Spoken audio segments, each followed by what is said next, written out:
The comments, opinions, and views shared during this program are of those individual Freemasons and do not reflect the official position of a Grand Lodge, Concordant Body, Appendant Body, Masonic Authority, or CraftsmanOnline.com.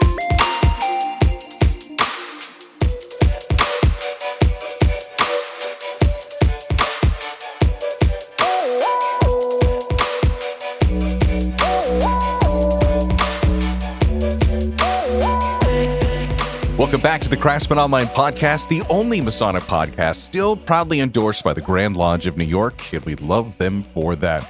I'm your host, Right Worshipful Brother Michael Arce. Here we are, brand new season. Yeah, can you believe it? 6 years. We've been doing this that long.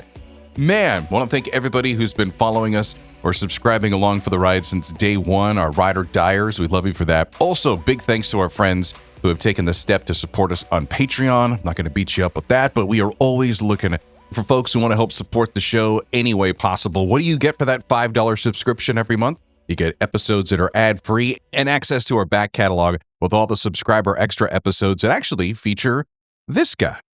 Just someone I look forward to. And I see on my phone that I have a podcast recording with the one and only Worshipful Brother Bull Garlington. I know for the listener that I'm in for a good one.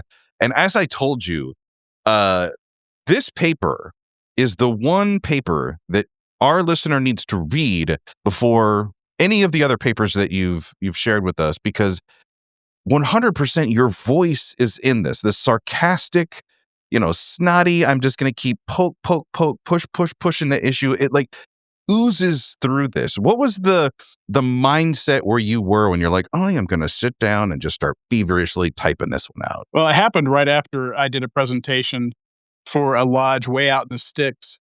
And I gave this presentation. There were two of us, and there was another brother who gave his presentation, which was Esoterica 101.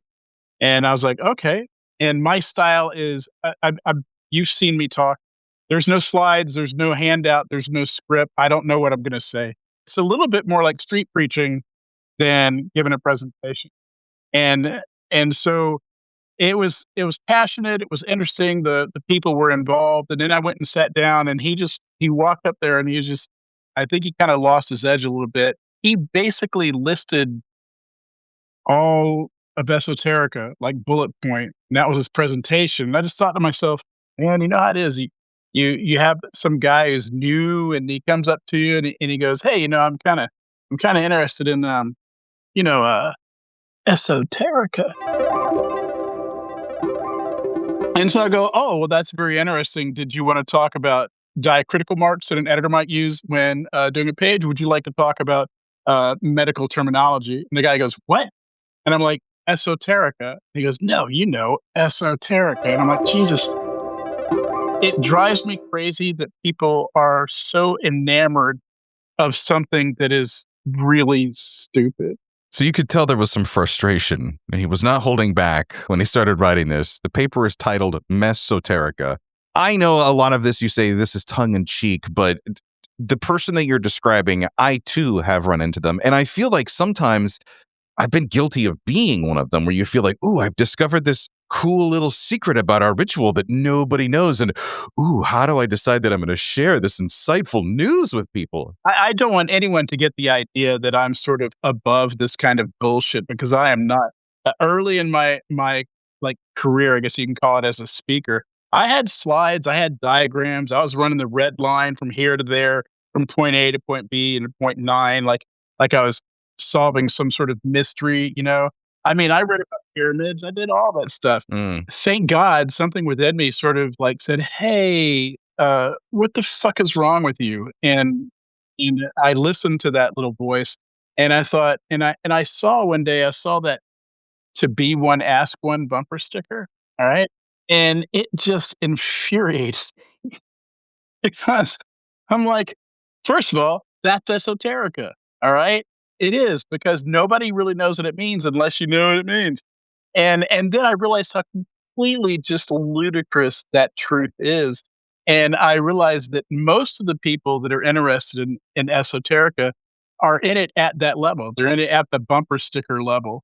And I have to be careful while I'm talking to you, because I'm liable just to not shut up for an hour. So We know what we signed up for. Well, we know what we signed up for. No, the thing for me is I was guilty of this because, as you said, I also discovered some secret and thought, oh, I found this revelation after watching countless hours of YouTube videos and maybe a couple chapters of a Manly P. Hall book and, a very thin Albert Pike expose or something that came out. And I'm like, I have all this knowledge. I can't wait to tell my Lodge brothers. And I quickly learned it kind of reminds me of one of my favorite lines from Obi-Wan Kenobi. Is he said, there's always a bigger fish. And I realized there were guys that knew actually more than me about stuff. And they were bigger nerds about it than I was about it. And also kind of bigger jerks about knowing it and wouldn't just tell you what they knew. Like you had to pry it out of them like it was some sort of state secret. And then once they told you, you're like, I still don't get it. Like, I don't understand. How much time did you spend in all of it? And that's when I just stopped being that guy where it's like, if I feel like I know something, I throw it out there. I don't sit there and hold on to it like it's my precious, Yeah. I mean, I think I say in the paper somewhere that there are these guys that they lead you on. They're like, well, I really do know the secret. No, I can't tell you right now because you're not ready for it. But no, I swear I know the secret. And they're like, if you just buy my book for $13.50, and then you're like, fine, okay, I'll buy your book. And they sign it. You're like, man, now I'm gonna know. And you open up their book, and it's just more, come here. It's more BS. And the truth is, there's nothing for them to know. That's the thing that drives me crazy. That the people that say that to you, the moment that you realize that's what they are, is that they're selling something. You have to understand that they clearly are oblivious to what esotericism really is. And I don't mean that in terms of its definition or the didactic aspect of it. I just mean what we're all talking about when we talk about esotericism. You realize those guys are absolutely surface level, full of shit. They learned a vocabulary, they read some Wikipedia articles, and all they want is for someone to believe them so that then it validates what they've spent so much time reading about so they can maybe feel like it's real. You mentioned that in your paper, Messoterica, which, as I mentioned, you can get now if you open up the show notes right there. Boom, the link to get it from the Craftsman Online website is there. You call them out as being weak-minded and hyper-introverted nerds. But you also used a term that I was like, I've never thought about this before. You say that certain Freemasons hide behind Esoterica. What did you mean by hiding behind it? It's a smokescreen, right? So one of the things people are talking about when they talk about esoterica, what they really mean is they want to get to the nuts and bolts of alchemy, of hermetic science, of magic, and all that stuff. And boy, are they going to be disappointed when they realize there's not a lot of nuts and bolts to all that stuff.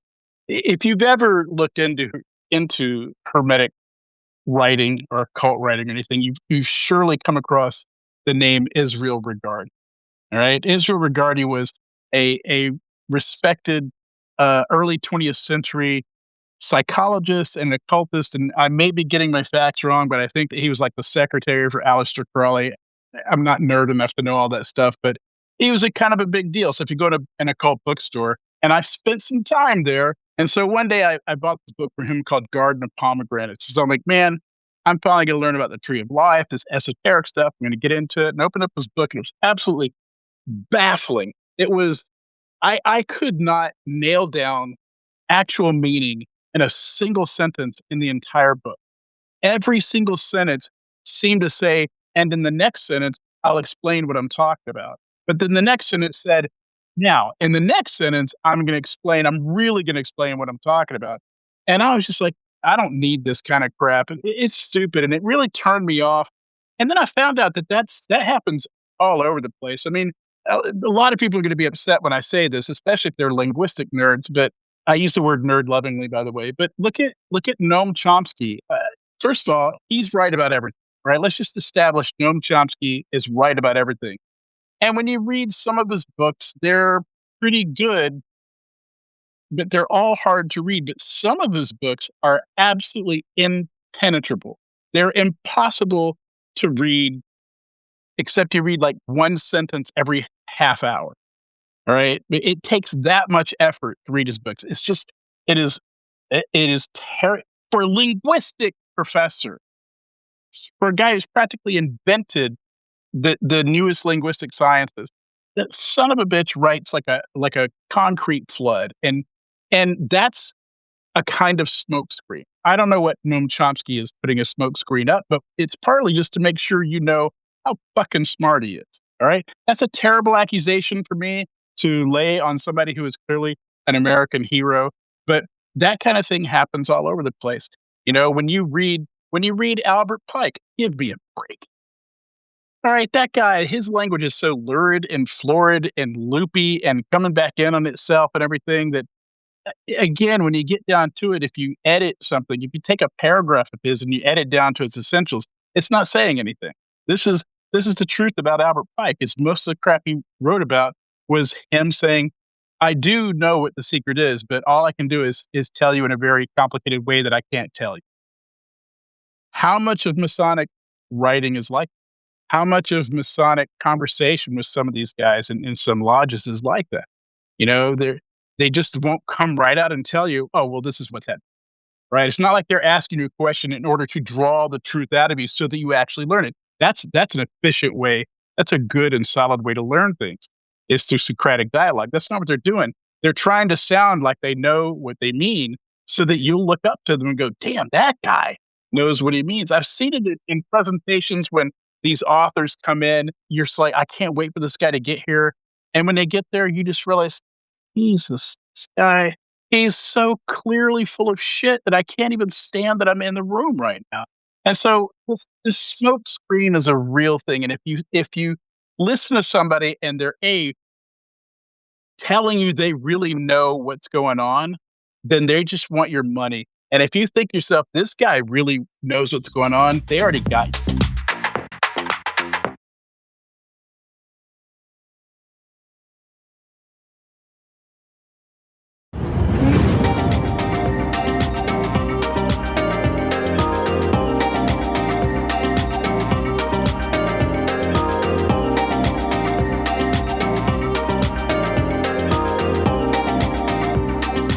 I feel like the problem here is, and this was the first time that I went up to, and I hate to use this term, but like a Masonic hero of mine, somebody that I look up to in my lodge. It was, honest to God, the first Masonic question that I ever remember asking as a newly raised Master Mason. I said, so the point within a circle, because I had just seen the first degree again. And I was like, so if it's represented in the lodge, and there's supposed to be a specific point, is that this place in the lodge? Is it at the altar that's in the center of the room? That would kind of make sense. Or as it's kind of explained to us, like, is it us? Are we the individual points? And he's like, well, what do you think it is? And I'm like, I don't know, brother. That's why I'm asking you. Well, I think you should read this book, and this book.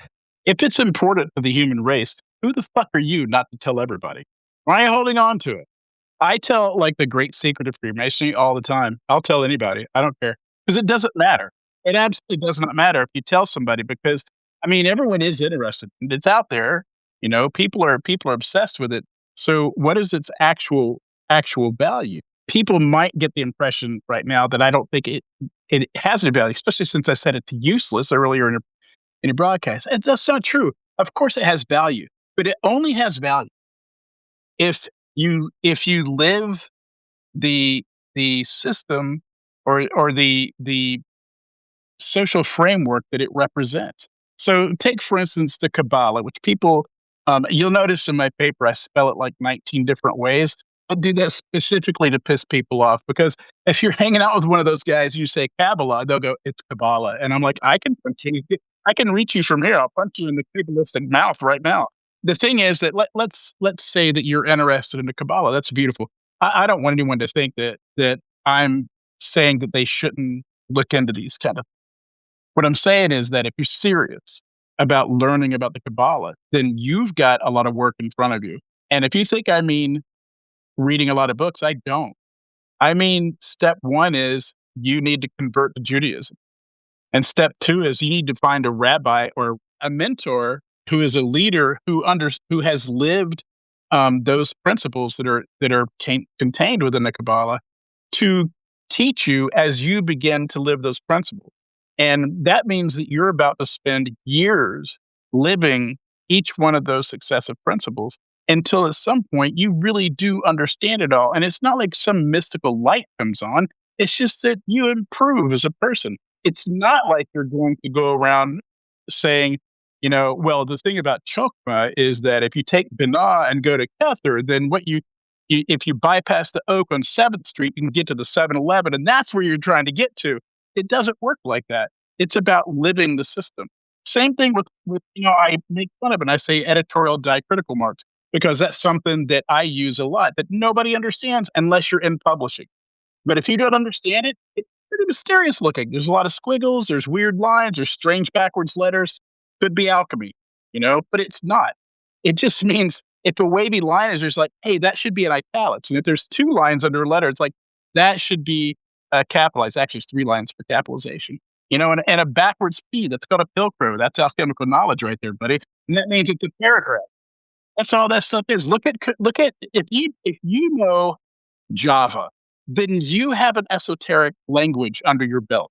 Only a select number of people understand it. So when people say esoterica, what they're really talking about, what they don't realize they're talking about, is terminology, because that's all that most people know about these systems, about the tarot, about the Kabbalah, about alchemy, about Hermeticism, about whatever else, Zoroastrianism, whatever you want to throw in a mix. Most of the time, what people know is they know the words and they know what the words mean. It's pretty rare that you talk to somebody who says, yeah, for the last year, I've been focused on living Arcana 14. I've really meditated on that every single day and tried to find out how I can incorporate that into my life as my teacher has been helping. You don't hear that. The first esoteric question I asked in the lodge was, hey, the point within a circle, where is that represented? How can I see that? I was told, go read a book, which really turned me off. So I started watching these YouTube videos, and the guy was like really cool. He was the backyard Freemason, and he was up in like Montana or Wyoming, just beautiful like scenery, and I learned all this stuff. And then I really got into the point within a circle. It became a bit of a study for me. So one of the central arguments that you make in your paper, Messoterica, is that esoteric study is actually a distraction from the real work that we're supposed to be doing as Masons. And I can see why you say that, because it's very easy to get distracted by, oh, what's the point within a circle? Ooh, what is the meaning of the lost word? Well, what is the lost word? Who are the people that came up with it? Now you're like going down to this rabbit hole, and you're like, no. That's not the lesson of this class assignment. Here is what the ritual wants you to study. Here are what the lessons are trying to say, not going after all of these other things. Where do you actually see value in like actual real esoteric study for brothers? I should maybe qualify that a little more. Again, when I wrote this paper, I was intentionally being a snarky bitch.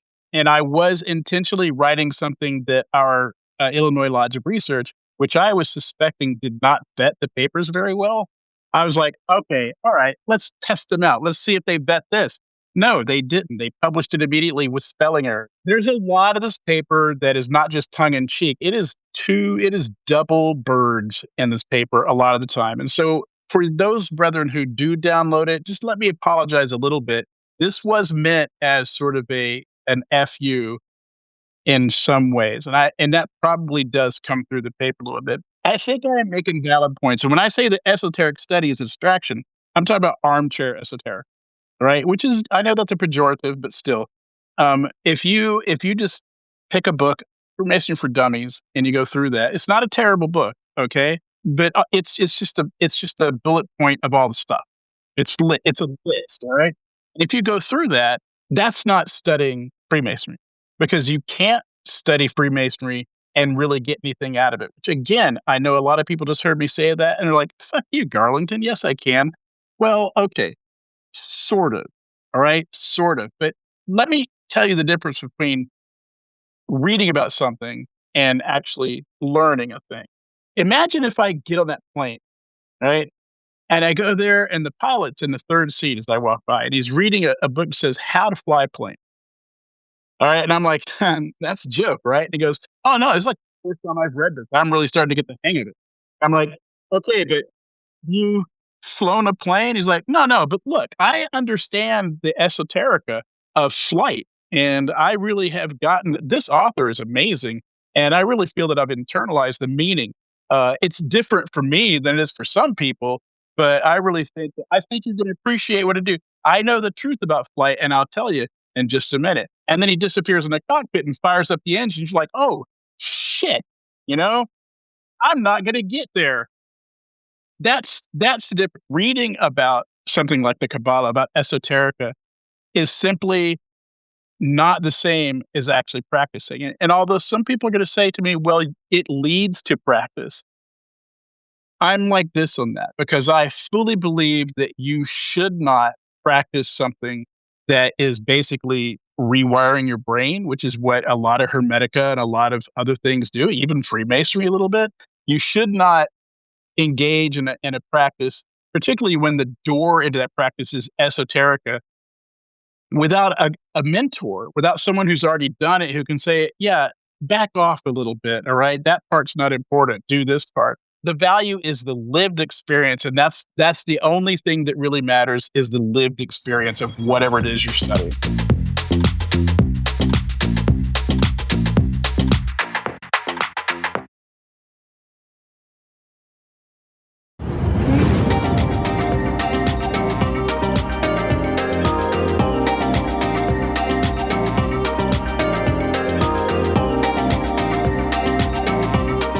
We're talking about the guys that have the esoteric, and this is where I feel bad.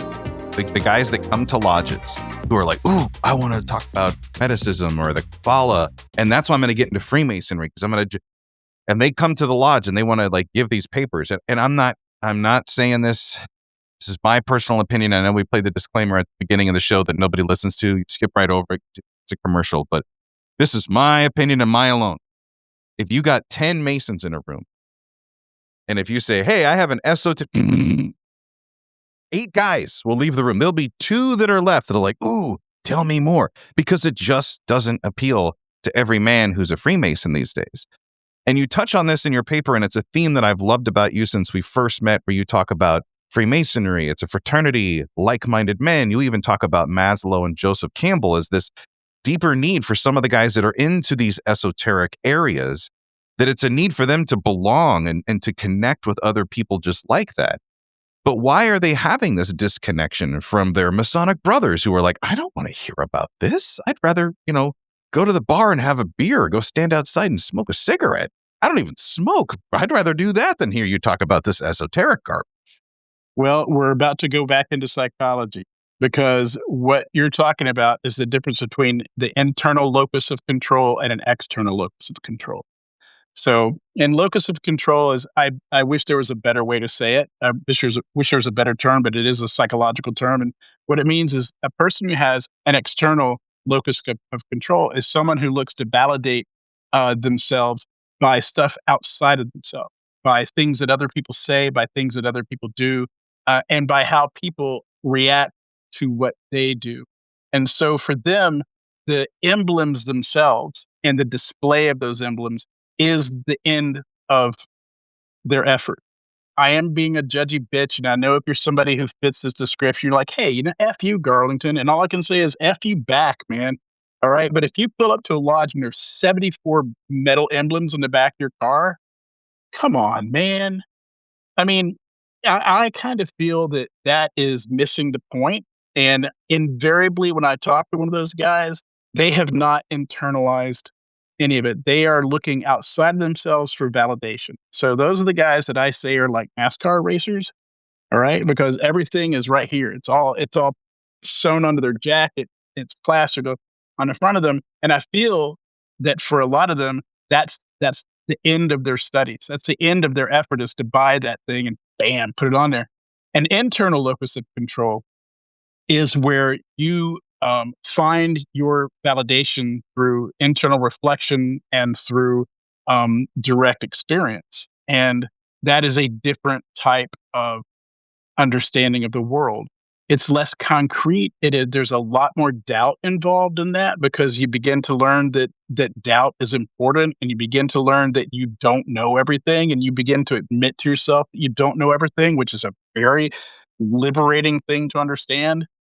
And you stop worrying about what other people are saying about what you're believing.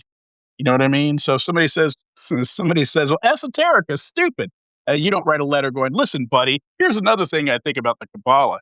And you don't do that because you know what? It's like, okay, well, that's your opinion because your locus of control is internal. It goes wherever you are. But if your locus of control is external, you're beholden to that external thing. And if it fades, if it crumbles, if it goes away, you get pretty lost. But the thing you have inside of you, you're never going to lose that. I want to jump into the yeah buts with so what section of your paper, because if our listener didn't get the full experience of Bull and you haven't been offended yet, well, then we haven't done our job clearly. This is where you dismiss the Kabbalah as just a database. That's right. Yeah. What's your response to those who have to see the Kabbalah as some universal system of thought that just anyone can study? Bullshit. And also, so what? All right. What does it do for you? It's a database. That's all it is. It's a spreadsheet. Like, have you ever looked at the early Kabbalah, the really, really early ones? They don't look anything like the Kabbalah you see it now. They were a big concentric circle, like a half an onion. All right. And before that, I'm sure it was something else. It might have been just a seating pattern in some old rabbi's like classroom chart. It just evolved into something else. You know, the Kabbalah was nothing more than a way to keep track of things. That's what it was, to keep track of ideas and the relationship between ideas. It's a database. And so my answer to that is, so what? Let's jump into alchemy then. A lot of people are like, hey, alchemy, the early chemists, they're protecting their trade secrets. It's a mystical... Let's just say that you spend the next 14 years studying alchemy. All right. What are you going to do with it? All right. Are you really... If people could study alchemy and change lead into gold would be worth about 4 cents a pound right now. Okay? It doesn't work. Nobody can do it. It's a metaphor. It's not a thing that really happens. And for those of you who are like, I've been to Notre Dame and I saw the emblems on the front of Notre Dame and I've read Falconelli, it's a metaphor. All right? It's not about actually doing those things. And also, again, how does that do anything for you in your life right now? We go back to the distraction thing right here. But if you're going to spend the next 4 or 5 years or the rest of your life studying alchemy, what's going to happen to your son's little league game? All right. How does that apply? What's going to happen when you're so lost in your stack of books and everything that your kid's like, Dad, I want help with my homework. You know, yeah, but I've got to transmute the red dragon into the white dragon. And I've only got like 5 minutes to do that before the process turn into snowflakes. It's like, what good is that stuff really to you? What does it really matter? And wouldn't it be better if you took that time and lived the principles behind all of these systems that you're just paying attention to the symbols for? Wouldn't it be better if you did that? This is where you kind of get in the same section. You compare esoteric study, and I found this to be, yeah, it's kind of true. Guys get addicted to this. It's like a rabbit hole for them. Or as you say, every new piece of knowledge is like a hit off the crack pipe. Yeah. How do we get these guys off the Esoterica crack pipe? By consistently asking them, so what? Never stop asking that question. When a guy goes, hey, have you really thought about how the Kabbalah is blah, blah, blah, blah? And I'm like, so what? And they're like, okay, all right, wait. Because I'm sorry to say this. And, you know, a lot of times when guys come up to you to talk about something esoteric, they just want to impress you with their vocabulary. And I get that. And that goes back to the root of why people join Freemasonry or join any other thing. The path that they're taking through this study of esoterica is nothing more than their long way, not a short path, but the long way to belonging. So that's what they really want. They want to belong. They're desperate to belong because they're human and humans need to belong. And for some reason, the path they've taken is through learning the vocabulary of the Kabbalah. Now, there's a group out there somewhere. If they go to an occult bookstore, there's a flyer on the wall. We meet every Tuesday. We talk about the Kabbalah, and they're going to join that. And it's like, holy shit, I've got friends. And that's great. It's not much different from somebody who learns everything there is to know about rockabilly and buys a leather shirt and gets a ducktail and goes and hangs out at a rockabilly club. It's exact same thing. Back when I was a punker back in the 80s, most of what we did was we exchanged like the names of bands and vocabulary and like we're one-upping each other. Like they're like, "Hey, have you heard of XTC?" I'm like, "I mean, they're okay, but if you've heard of," it was like that. And when you get into a discussion with people about Kabbalah, listen above the discussion, and you realize usually that's the same thing. That usually that's what they're doing. It's just like you say, "Well, I really kind of appreciate the way that in the tarot the lust is depicted as a lion," and they're like, "A lion," and it's like it's kind of like that, and so what they're engaging is two of the great human traits, and you're never going to get rid of them. Never going to get rid of these things. One of them is status. Human beings need status, and people that are going in studying the esoteric stuff think that okay, if I know all this stuff, and then I go talk to somebody and I keep coming back here in a cult bookstore, right? And like I'm now wearing all my Kabbalah jewelry and everything. They're going to see that, and they're going to be like, whoa. And in the paper, I see there's two ways that can go. And one of them is they can say, "Hey, cool necklace, man," and then a conversation starts. And the other way is like, "Cool necklace, man," and they walk right past you. And neither one of those is particularly good, to be honest with you. But the root of all this stuff is that they need to belong to something. And the study of Kabbalah, which ends up being an isolating thing, they feel like they're joining something, but it doesn't exist. The only time before I was a Freemason that I ever heard of the Kabbalah was, I think it was Britney Spears, maybe it was Madonna. They had the little red, really thin bracelets, and people mentioned something about Kabbalah. And I remember it was like the New York Post or like Page 6 or something. And I'm like, what is that? And then I had to look it up back then because Google wasn't around. And I was like, oh, it's like Jewish mysticism. And I'm like, what is Jew? You know what? No, I don't want to go to an encyclopedia. I'm not going to go to a bookstore. It took becoming a Freemason to hear Kabbalah just being mentioned so much and guys talking about it. And I'm like, maybe I owe them a second. Maybe I should look into, but I don't see where there's these connections. And that's the one thing I feel about just Esoterica kind of in general, is that our ritual is it comes from many different sources, right? But nowhere in the ritual do we talk about the chakras. Nowhere in our ritual do we mention tarot cards. So far as I know, with what I know about Kabbalah, nowhere in our ritual do we make these connections. It's the individuals in Freemasonry, the other brothers, that find a way. Masonry, our ritual and our emblems mean something specific. A lot of people are like, well, it's really open to interpretation. I'm like, okay, after you understand what it means and after you live that experience, then sure, it's open to interpretation. But the reason that it's so precise, the reason the language in Freemasonry is so precise, and the reason those emblems have endured is because they actually mean something.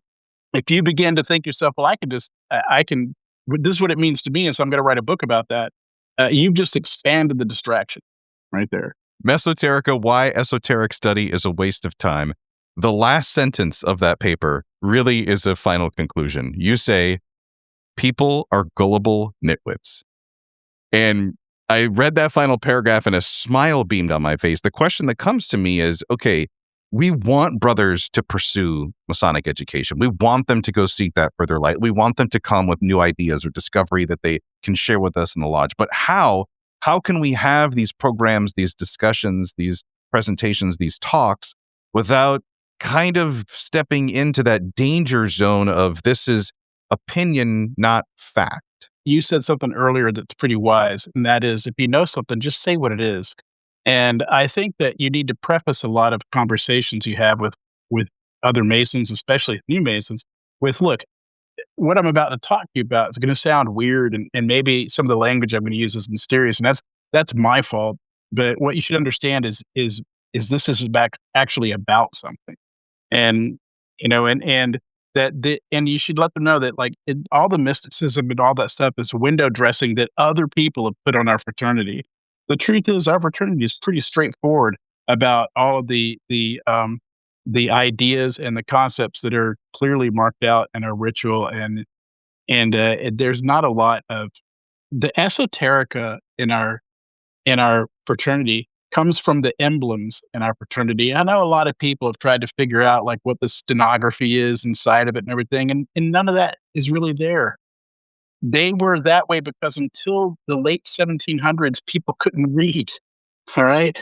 a lot of people don't understand just how illiterate everyone was. A merchant would probably be able to read a daily newspaper with a little bit of effort and sign his name. And I say his because that was all there were dudes that were merchants.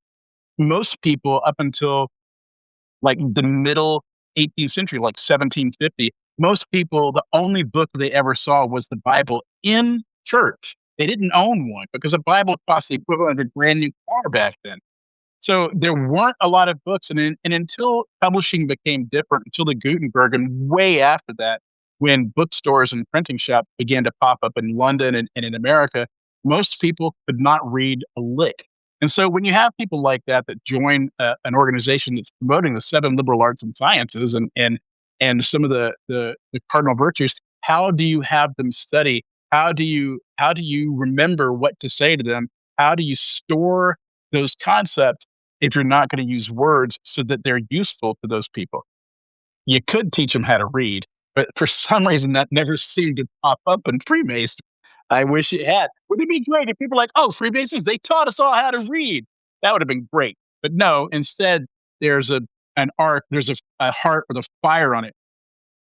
There's a Freemason in your lodge somewhere that can go to that emblem and take each part of it and show you what part of the essay that he's memorized that it alludes to. And when a guy was illiterate, he listened to you talk about these things and you pointed to parts of that emblem. All right. And you said, this means this and this means that. And here's what Providence is on one of our trestle boards is the hand of God, right? It's shown there floating in space. It's the hand of Providence. And that's a great concept. And back in that day, most people the only place they went really was the field and church. And so the hand of God meant a lot to them. And that's why it's a symbol that endures. All the symbols that we have were there because those guys couldn't read. It's not mystical. It was practical. Yeah, and it's kind of scary. Just as a side note, I'm listening to you talk about this, and I'm like, it's still happening today. We have people that are just too lazy to do their own research, so they're just taking in whatever one person says that gets reported by a bunch of people. It kind of sounds like a part of it could be true, and the next thing you know, alternate facts become truth to some people. Then you have two of those guys. This has happened to me in a cigar lounge. I'm sitting there, and the guy's like, "Oh, you a Mason?" I'm like, "Yeah." And the other guy looks up and goes, "Yeah, I'm a Mason too, brothers." And I'm like, "Oh, cool." And then they start going at it, and they're just spouting Esoterica at each other. It's weird. It's like, it's like when you had those two different AI chatbots talking to each other. It's kind of like that. And I'm sitting there smoking a cigar, going, "Guys, come on, man, relax." Thanks again to our guest worshipful brother Bull Garlington. If you want to get your hands on his white paper Messoterica, you can do so by opening up the description for this podcast episode. Right there in the notes, bam, dude, I make it easy for you. There's the link to read Bull's paper. I'm Right Worshipful Brother Michael Arce. We have got a really cool episode coming up next week. If you've ever wondered or had questions about the Morgan affair, one of the biggest murder mystery episodes on our podcast is coming as we mark the 200th anniversary of the disappearance of William Morgan next week. Until then, let peace and harmony prevail.